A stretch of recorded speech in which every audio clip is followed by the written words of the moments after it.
Good afternoon. My name is Michael Murphy. I'm a partner with Adaptivate. My colleague Paula Nathwani, also principal from our team. We are thrilled today to be here talking about the hidden barriers to AI adoption, why your leadership, culture, and ecosystem are failing AI, and luckily, how to fix it. By the end of today, you'll have heard both of our jokes. That's one, and it gets worse. But we're going to dive right in. We want you to meet our friend Barb from marketing. So when Barb's organization launched their AI tools, whether it's Gemini, Copilot, GPT, there was a great lunch and learn. Barb got a sense of how to use it. It was perfect. She went back to her desk and was quickly able to figure out how to use it for personal productivity tasks like transcribing a meeting, rewriting an email, or using the AI as a brainstorming tool to develop an outline. It was saving Barb a few hours a week. This is the point when we were going to drop down a mission accomplished banner, and then there's going to be some trumpets playing. They said that we couldn't do that for the conference. So we said, okay, well, imagine that there's a mission accomplished banner here after Barb has accomplished all the training, has adopted the tool. But she felt like actually the mission was not in fact accomplished. When you think about what Barb's team accomplishes over the course of a week or a month or a quarter, they are really mobilizing account plans for consumer packaged goods. And they have hundreds of brands that they manage, and they're trying to figure out how do we plan our campaigns for these brands more effectively? How can we bring AI into the process that's going to help us shorten that cycle of doing audience analytics, brand testing, message campaigns, all within a shorter time frame. She was interested in tackling it, her team was, but they just didn't have the tools in the organization to understand how to tackle that. Barb's team actually isn't alone in this challenge. We see the evidence when we look across industries. 82% of organizations have said they're using AI in some capacity. They've adopted it. But only 17% of organizations are actually saying that they're seeing AI drive real business value. That's a staggering gap when we think about it. Let's imagine for a second that we had 82% of your workforce using computers, but only 17% of them were actually delivering value with those machines. Would we consider that to be a valuable investment?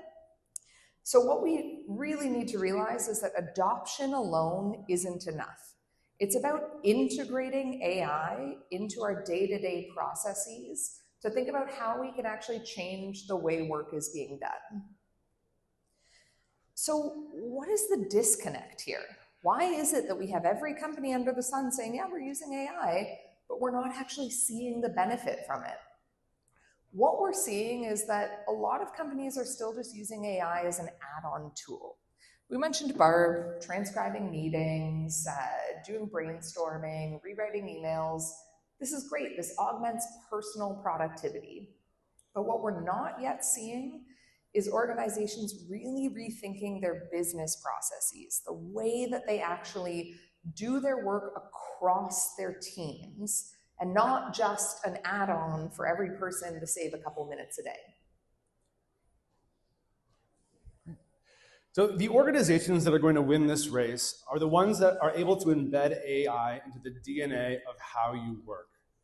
Building an AI-ready organization should be at the top of the agenda for every people and culture leader in this room. And a huge part of that is just the pace of change that is coming. The Industrial Revolution took 150 years. Getting personal computers into the workplace took around 25. We're seeing this come at the pace of 12, 18-month cycles of rapidly having to reinvent what work feels like within your organizations. That pace and helping your workforce keep up with that pace of change is going to be an immense challenge.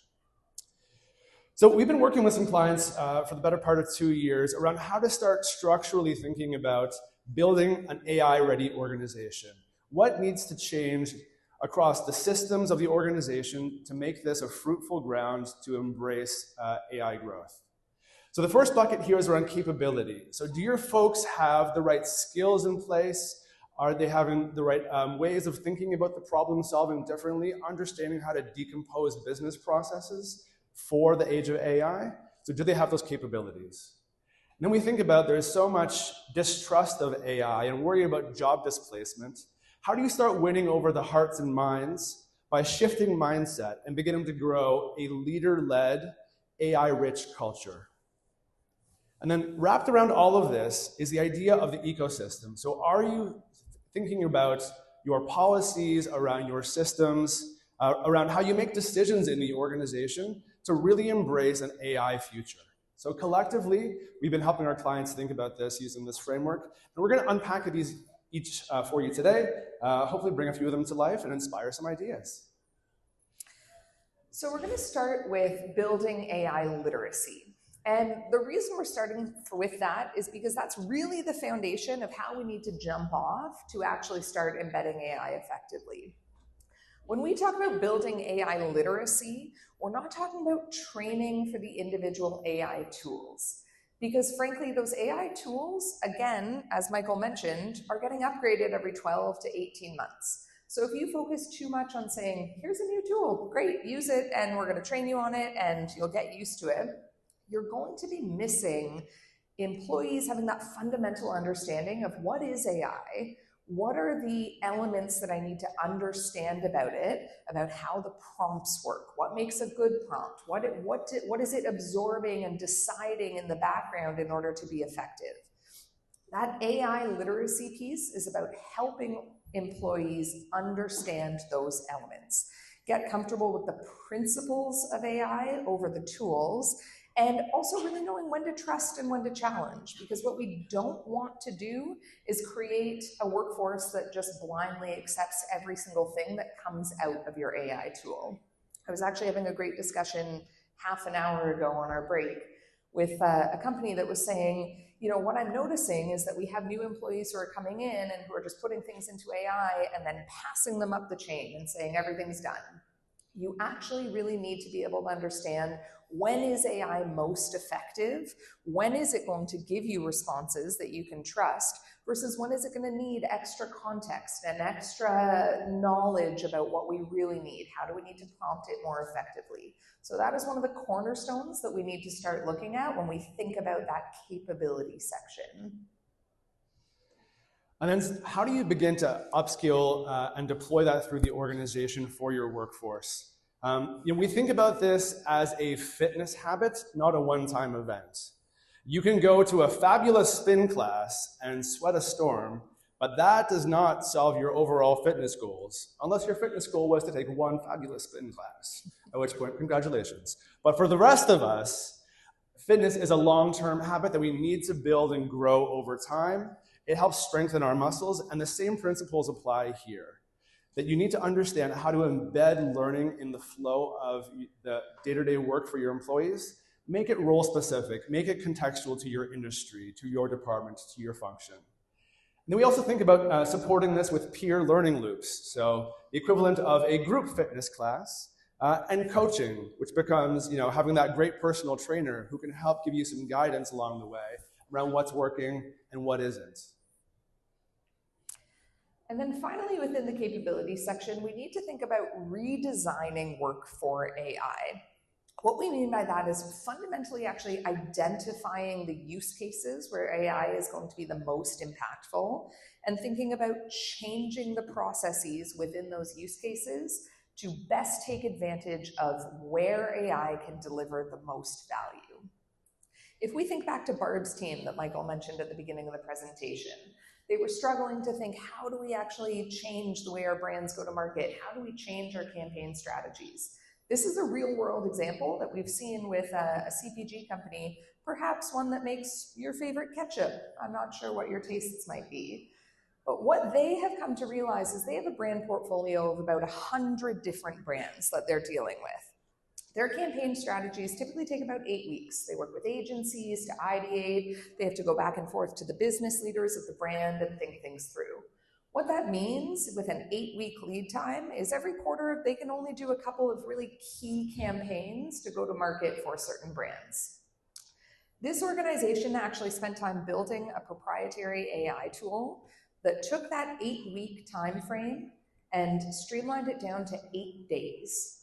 to say, we can use AI for our ideation automation, we can use it for better campaign strategy planning, and we can actually use it to think through our KPIs and track them better and more effectively.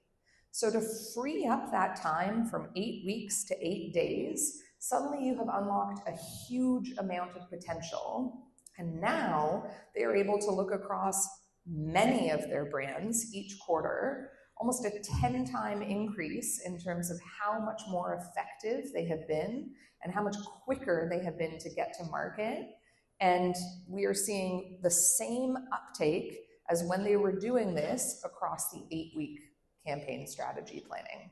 That's a massive unlock for businesses if they can get that right to think about when and where to embed AI into their business processes.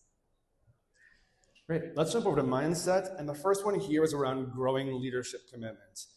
So as we already heard this afternoon, leader-led change is absolutely important here. Leaders cannot delegate AI adoption to technical or operational teams. One of our clients is a law firm and was trying to bring AI into their proposal writing process, thinking about what are the elements of drafting up a client proposal that could be automated through generative AI. She empowered her team to say, listen, here's the direction, here's the vision, I trust you to go figure it out.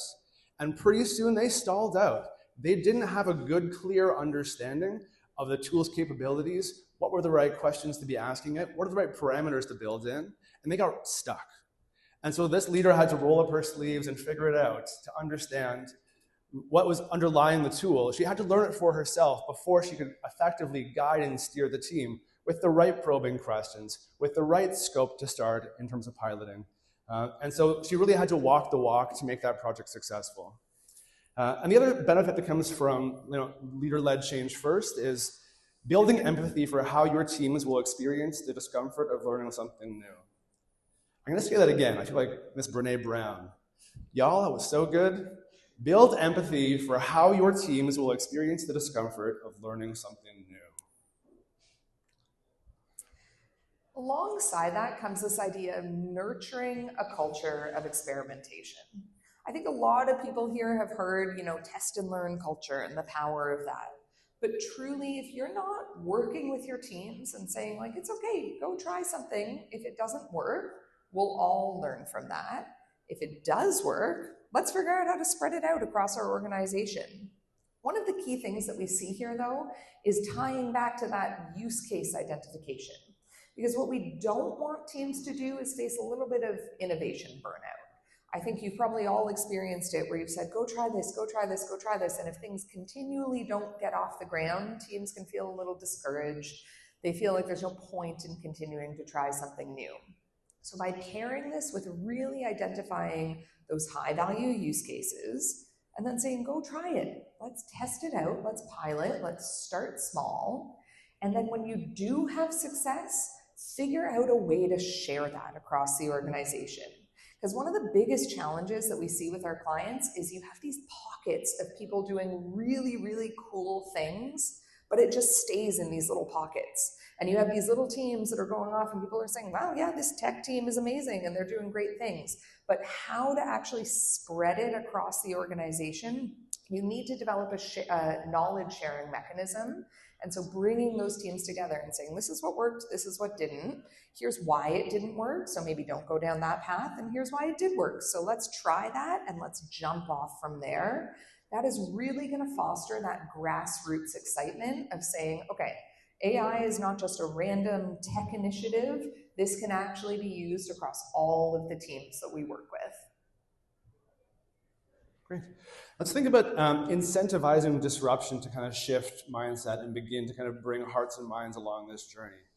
So traditional KPIs reward the status quo, but disruption is not going to come from playing it safe. Quite often on individual or team scorecards, people have a measure on there to say, we expect this team to produce X number of reports over the course of a month, or we expect an error defect rate below this amount. In the world of AI, those become, in a lot of ways, meaningless because AI is able to just operate at a speed that a human team cannot. And so how do we build a culture where people are incentivized not to protect their jobs, but instead to help reinvent them? So we had a client where they were looking over a course of 3 weeks to figure out what are our best use cases, where should we focus our energies to kind of get started on this AI journey. They are a chocolate making company. And so feeling very Willy Wonka, I got to walk the chocolate factory floor and shadow along some technicians as they went through their day-to-day to understand what are the process flows and where might we think about leveraging AI. And so working with the technicians to not say that we're going to eliminate you, but to help them have ownership over redefining that job, they said it would actually be really useful to be able to have a chatbot that we could have a conversation with to say, in this machine, we're seeing these breaks or these problems and these symptoms. What do you think that some of the fixes could be? And so we built them a chatbot to help think about how to augment and shorten the repair cycle time for those technicians in the chocolate factory. It was a fantastic day. Delicious chocolate, highly recommend. But bringing people along and giving them ownership is going to help get that buy-in. Let's shift over to ecosystem. So thankfully, it's not just chocolate factories that can start to think about this. It's every business that can start to realize AI is a business enabler and not just an IT experiment. So what we really mean by that is, in order to effectively do this, we've talked a lot about pilots and about leaders and getting things on board.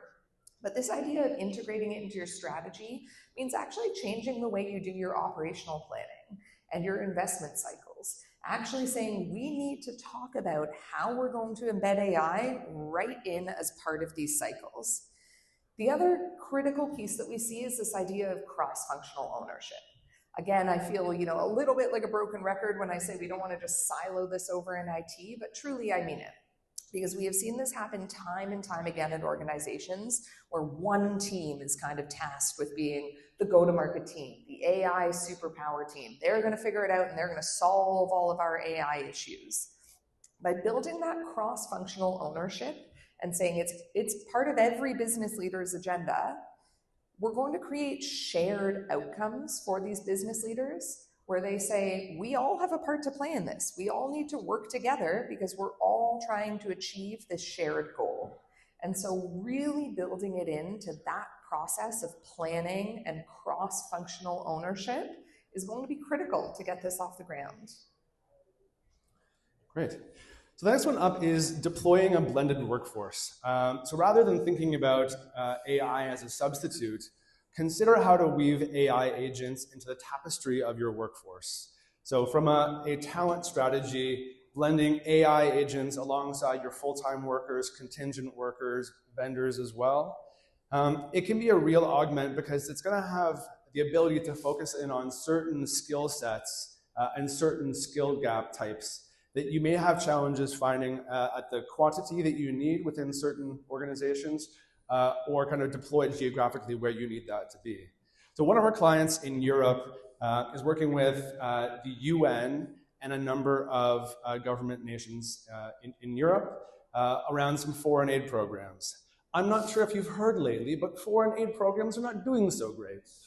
And so they are struggling with both cost as well as a talent sourcing problem, finding translators to be able to staff up for the refugee arrival centers.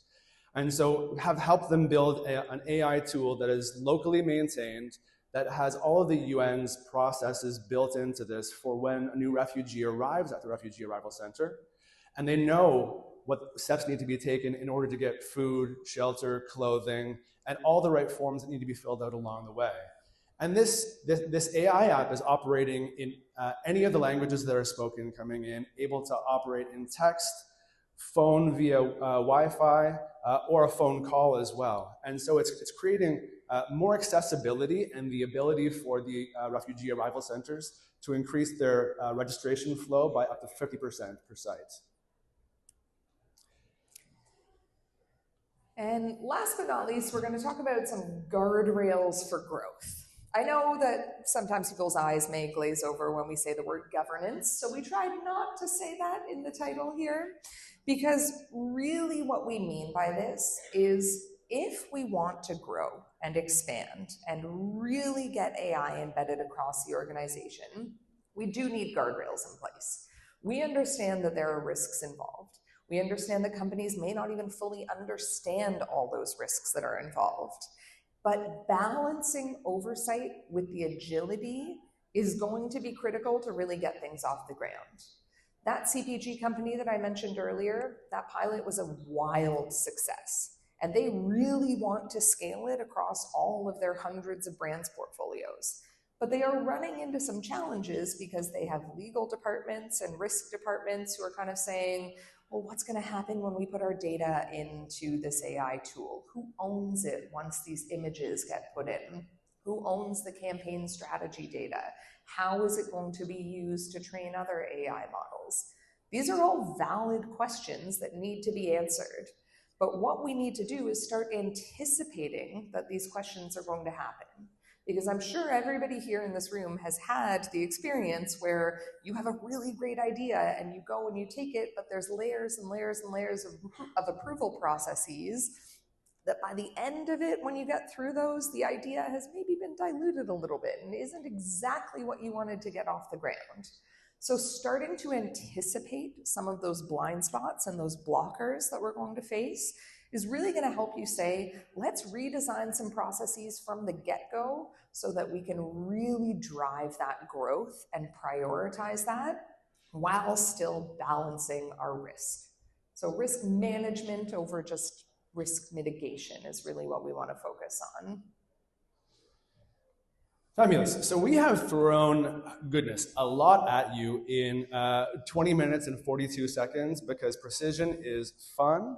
And we want to not leave you kind of walking out of today not knowing where to start. Is it incentives? Is it governance? Do I start with training first? So a couple of ideas here. So letter A could be a rapid sprint to think about your ambitions, understand where you want to go as an organization, how far do you want to push the boundaries, and then think about some use cases. Where could we get started today that would immediately start producing some early wins, some initial business value that we can use to grow momentum? B, convene a coalition of the willing. I think we heard earlier it was talking about power users. Find those power users, bring them together in informal ways, start building those knowledge pathways so that you can begin to share lessons learned across the organization and cross-pollinate what's already working because you know that that's already been proven within your organization and probably good enough for now, safe enough to try. And then number C, spot your roadblocks to scaling. So understand where decision-making might be slowing you down. Where are the bottlenecks in your organization? What's the risk tolerance or funding gaps that are holding you back from being able to scale some of these programs more broadly? That's going to help you really get speed over time if you can identify what those are and then bring the right folks in to start solving those. So this has been a lovely time with you all. We have, I think, time for a few questions. Thank you all. Connect with us on LinkedIn.